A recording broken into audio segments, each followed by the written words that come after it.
and why I am raising this issue now, that I will explain later. But before that, I want you to see the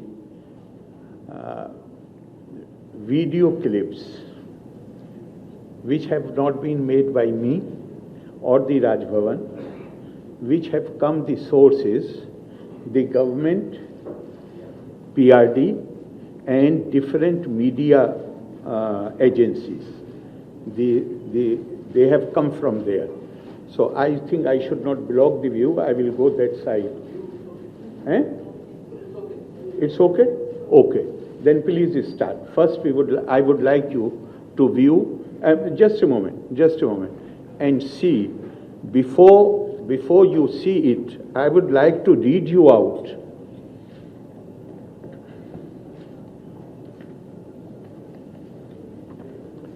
There is a section 124 of IPC which says, whoever with the intention of inducing or compelling the President of India or the governor of any state to exercise or refrain from exercising in any manner of the lawful powers of such president or governor, assaults or wrongfully restrains or attempts wrongfully to restrain,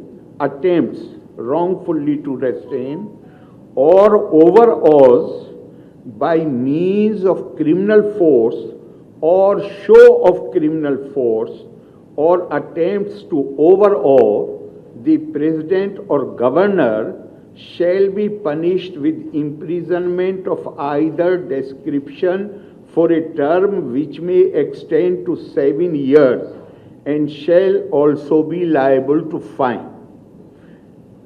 I hope you will appreciate that this provision, if anything happens which comes under the reach of this provision, that need not be reported to the police. This is a cognizable offense.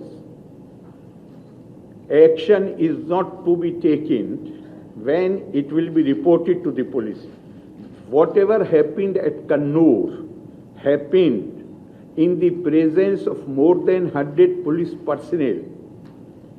And I would like to express my appreciation of the police people who tried their best to control the situation there, who stopped these people from reaching me.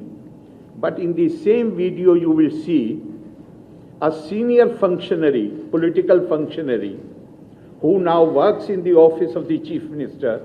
He is preventing the police from acting. In the video itself you will see that he is preventing the police from discharging their lawful duties. And I can only sympathize with those who say that why matter was not reported. No, matter is not to be reported. If some criminal act happens on the road, somebody is attacked, then it is not necessary for that person. This is a cognizable offense. This is not non-cognizable. This is cognizable offense, and Indian Penal Code has made this provision only with respect to Honorable President of India and the governors of the states. Now in a state where people are arrested for wearing black shirt, this thing happens, which you will see on the screen, and then we will talk about it. The program was for 1 hour. Irfan Habib Sahab was allotted 2 or 3 minutes to speak. He spoke for more than 35 minutes. He did not speak on history. He spoke on CA. He spoke about the central government, all criticism, and every time he will make a critical remark, he will look at me. It means he wanted me to respond to those remarks. He spoke for more than 35 minutes. The total duration approved was 60 minutes. I was made to sit there for more than 95 minutes. Naturally, I felt that they want me to respond the points which they have raised. Therefore, I say in the beginning of my speech that although whatever they have spoken does not pertain to the subject of the conference, but since they have made this point, they expect some response from me. Therefore, I am going to respond to the points which have been raised. Now, please start. The first letter, in which I have said that I would like to bring to your kind notice that on the day Chancellor's awards were given, I had referred to the letter of Professor C.N.R. Rao, who has expressed his concern about serious problems in the higher education sector. He says that all bright students from Kerala migrate to other states. They don't want to continue higher education in Kerala. I'm not saying this. Professor C.N.R. Rao is saying this. Letter will be made available. And then I also referred to Professor K.N. Panikar, who was Vice Chancellor of Sanskrit University, Shankaracharya University, and also Vice Chairman. Earlier, he was Vice Chairman of the Higher Education Council. In his article, Quest for Quality, he has said the same thing. So I mentioned these things that, if you recall, I had mentioned Professor C.N.R. Rao and Professor Panikar, that we need to pay attention the malady with which higher education in Kerala is suffering. Now listen to the reply, the letter to the first reply. What opinion he has about Professor C.N.R. Rao, Bharat Ratna, and Professor Panikar. He says, while the state is taking strenuous efforts to create a knowledge economy by raising quality of higher education to new levels, strident propaganda to malign the universities and to give adverse publicity about the centers of higher learning in Kerala have also been noted. He feels that Bharat Ratna Professor C.N.R. Rao and Professor Panikar are indulging in propaganda against the Kerala government. I need not comment on that. He says in his press conference, I'm asking you, have I ever invited before to the Raj Bhavan or to the airport or any place where I'm staying? No. But when I come out of my room, when I reach the airport, if I see that media people are waiting there,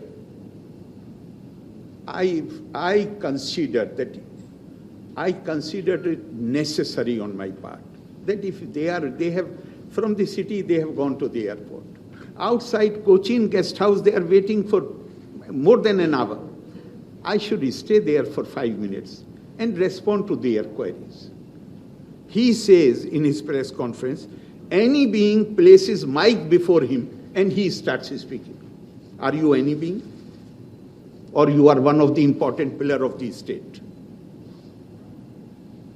I ask you, why do you not question when these kind of remarks are made? It is the duty of the media.